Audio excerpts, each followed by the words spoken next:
Tolkienin Taru Sormusten fantastinen fantasiakirja. Siitä saa hyviä ideoita esimerkiksi elokuvaan.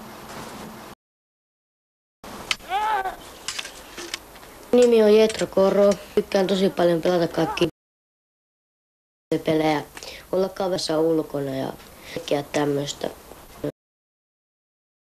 Niin meidän oma keksimiä leikkejä. Ja viime vuonna otettiin Pikkuhavalahden talolla, kun siellä oli semmoinen elokuvafestarikilu, että sieltä saa videokameroita, niin kavereiden kanssa siinä elokuvia, että otettiin 2 elokuvaa vaan.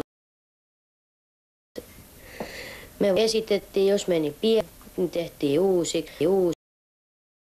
Ihan yksinkertaisesti. Eihän me pystytty ketään sitten estää, vaikka ne tulikin vahingossa kuvaan. Ja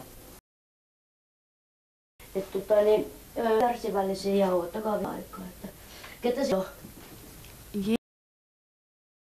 Tolkien syntyi etässä 1892. Vanhemmat olivat tulleet isän työn vuoksi. Äiti viihtyi kuumassa ilmassa kuitenkin huonosti.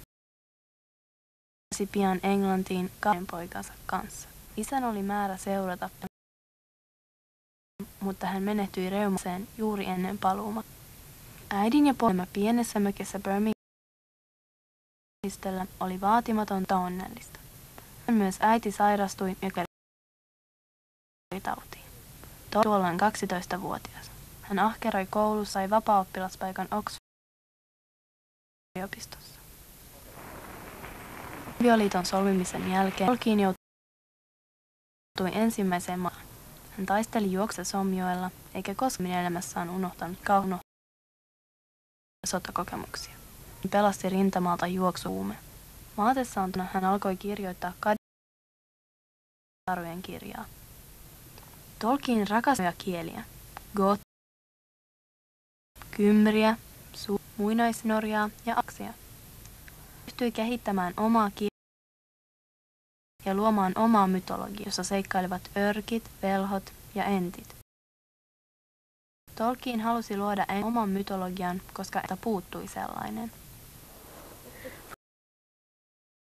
Kuulevina on myrkyllisen hengitykon sihinän ja kylmä väri hänen lävitseen. Sitten voivat lähestyä. 1930 alkoi kirjoittaa Hobittia, joka kertoi karvajalkaisesta jääpiötäkin pienemmästä hobbitasta. Teos juuri 1930. Seuraavat 2 vuotta Tolkien kirjoitti Hobbit-koosaa.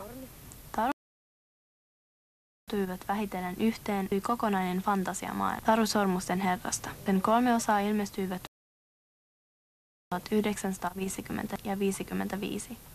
Taru Sormusten herrasta.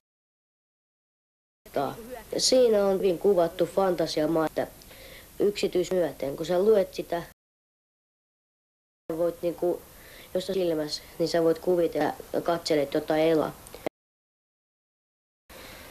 Siinä Frodo ystävineen Konkarin, joka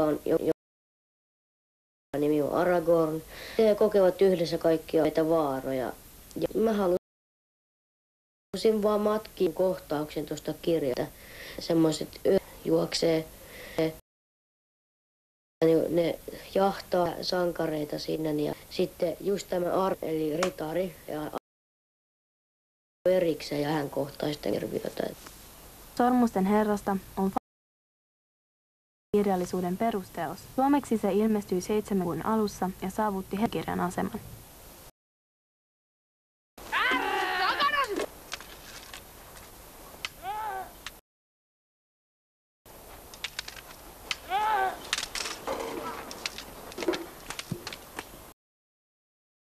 Kaikki, kiitos.